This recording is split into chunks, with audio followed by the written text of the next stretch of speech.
السلام علیکم ناظرین، بھارت کے بارے میں جتنے خدشات تھے وہ سب سامنے آ گئے ہیں اور بلی تیرے سے باہر آ گئی ہے۔ ایران اور بھارت کے ساتھ جو دوستی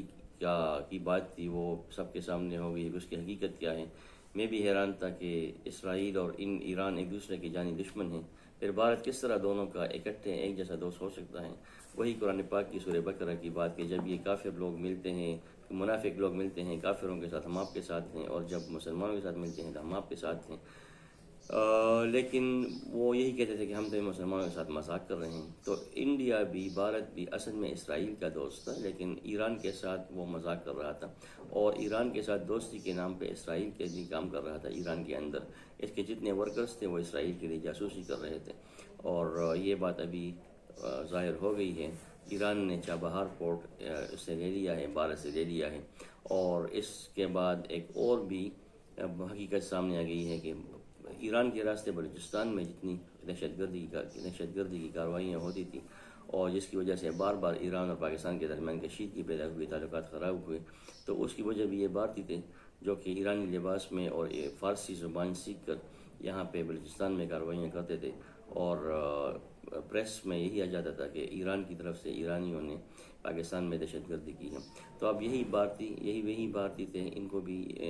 ایران نے پکڑ لیا ہے اور پاکستان کو ساری انفارمیشن دے دی ہے۔ تو اب یہ حقیقت سامنے آ گئی ہے کہ اس علاقے میں سارے فساد کی جڑ جو ہے یہ بھارت ہے، اور اس نے چاروں طرف کسی کو نہیں بخشا ہے۔ نیپال، سری لنکا، بھوٹان، مالدیپ کے ساتھ اس نے کافی زیادتیاں کی ہیں۔ نیپال کے لوگوں نے تو یہاں تک مطالبہ کیا ہے پاکستان سے کہ بھارت نے ان کے جتنے علاقے قبضہ کیے ہیں، پاکستان ان سے لے کر نیپال کو واپس کر دے۔ پھر بنگلہ دیش میں انہوں نے اپنی ایک سپورٹڈ حکومت لائی تھی، لیکن ابھی بنگلہ دیش میں پاکستان کی حامی حکومت آئی ہے، تو یہ بھارت کے لیے ایک اور پریشانی پیدا ہوئی ہے۔ افغانستان بھارت کا دوست شروع سے رہا ہے، اب افغانستان اور پاکستان اور چین کے درمیان جو معاہدہ ہوا ہے، تو افغانستان بھی پاکستان کے قریب آ گیا ہے، دوست آ گیا ہے، تو اب بھارت کے لیے ایک اور پریشانی ہے۔ چین کے ساتھ بھی اس کا ٹکراؤ ہے، تبت کے ماؤنٹینز پر، تبت کے علاقوں پر۔ تو اس علاقے میں بھارت ایک ایسا علاقہ ہے، ایک ایسا ملک ہے جس کی کسی کے ساتھ نہیں لگتی، اور یہ ہر ایک ملک کے ساتھ پنگا لیتا ہے، ہر ایک ملک کو نقصان پہنچاتا ہے، ہر ایک ملک کے خلاف جاسوسی کرتا ہے، امریکہ کے لیے اور اسرائیل کے لیے۔ تو اب اس بھارت کو بالکل اس علاقے میں تنہا کرنے کی ضرورت ہے، اور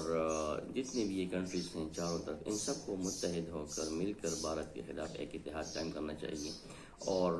بھارت کو اس علاقے میں ایسے کنٹرول کرنا چاہیے کہ آئندہ سر نہ اٹھا سکیں۔ تو یہی واحد سلوشن ہے کہ اس کو ہم اس میں کنٹرول کر کے اس کے ساتھ تجارت اور دوسری چیزیں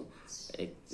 لیول پر لے آئیں، اور یہ مجبور ہو جائے گھٹنے ٹھیکنے پر، اور اپنے پڑوسی ممالک کے ساتھ اپنے یا تو تعلقات بہتر کریں، یا ایسا تنہا ہو جائے کہ بالکل یہ آئندہ کے لیے کوئی کارروائی نہ کر سکیں۔ تو یہ جو حقیقت سامنے آئی ہے، تو یہ انتہائی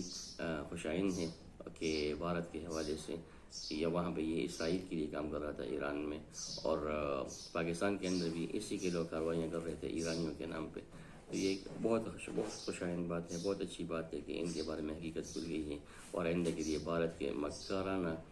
چالوں سے یہ علاقہ باخبر رہے گا، محفوظ رہے گا، اور ایران اور پاکستان کے درمیان دوستی انشاءاللہ مزید مضبوط ہوگی۔ Thank you.